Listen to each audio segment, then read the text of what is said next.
सुल्तान Salahuddin UV रहमतुल्लाह अलैह अपनी बस्ती में पहुंचते हैं, देखते हैं जो मुसलमानों की लाशें हैं वो मीनारों के हिसाब से लगी हुई हैं। दूसरी तरफ आपने देखा बैतुल मुकद्दस पे भी कब्जा हो चुका है। आपने दिल में ख्याल किया यार इस बेदर्दी के साथ मेरे मुसलमान बहन भाइयों को कत्ल किया गया है। आपने एक पर्पस बनाया, आपने कहा जब तक मैं इन मुसलमान बहन भाइयों का बदला ना ले लूं मैं मुस्कुराऊंगा नहीं, मैं चारपाई पे नहीं लेटूंगा, मैं चारपाई पे नहीं लेटूंगा। तारीख लिखती है 3 साल तक, तीन साल तक सुल्तान मुस्कुराए नहीं, 3 साल तक सुल्तान चारपाई पे नहीं लेटे। जब सुल्तान बहुत ज्यादा थक जाते सुल्तान क्या करते, अपनी कमर दीवार के साथ लगा लेते मगर लेटते नहीं। उनकी लाइफ का मकसद था मैंने बैतुल मुकद्दस को दोबारा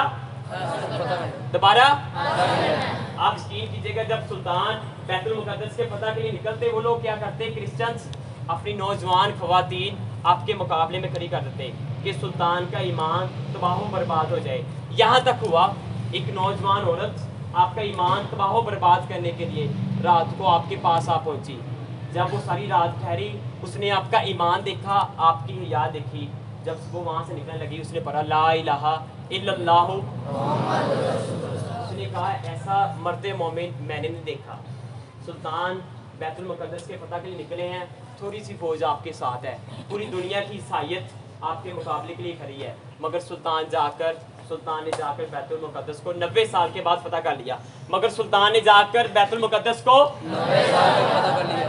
जब आप इस दुनिया से जा रहे हैं बैतुल मुकद्दस के मुफ्ती आजम ने ऐलान किया सुल्तान की तलवार को लेकर आओ। लोगों ने कहा हुजूर आपने इस तलवार के साथ क्या करना है, आपने इस तलवार के साथ क्या करना है? लोगों आपने फरमाया अब इस तलवार को चलाने वाला इस सरे जमीन पर अब इस सरे जमीन पर कोई नहीं रहा, इस तलवार को चलाने वाला कोई नहीं रहा। ये वो लोग हैं जिन्होंने अपनी लाइफ के पर्पस एम मकसद डिफाइन किए जिनको वो पूरा करके गए। आज भी वो लोगों के दिलों में मगर आज भी वो लोगों के दिलों में एक शख्स जमीन पे लेटा हुआ है, एक गैर मुस्लिम सिपाही ने देखा उनकी तलवार पे कुछ सोना कुछ मोती कुछ हीरे लगे हुए हैं। उसने कहा इससे पहले कोई दूसरा फौजी इस पे जाकर कब्जा करे क्यों न जाकर मैं इस तलवार पे कब्जा कर लो।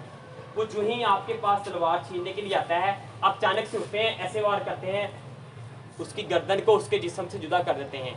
तारीख लिखती है, राइटर्स लिखते हैं 3 दिन तक वो आपके पास नहीं आए। उन्होंने कहा इसमें टीपू सुल्तान रहमतुल्लाह अलैह की कोई जंग की चाल है जो ऐसे कर रहे हैं। आप कहते हैं 3 दिन के बाद आप इस दुनिया से जा चुके थे मगर आपका जिस्म ऐसे गरमाइश में था, आपका जिस्म जैसे जिंदा इंसान का होता है, जैसे किसी ने पूछा हुजूर इनका जिस्म ऐसे गरमाइश में क्यों था? उन्होंने कहा इनमें ईमान की ताकत इतनी थी, इनमें ईमान की ताकत इतनी थी। आपने फरमाया शेर की एक दिन की जिंदगी इधर की 100 साल जिंदगी से बेहतर है, शेर की एक दिन की जिंदगी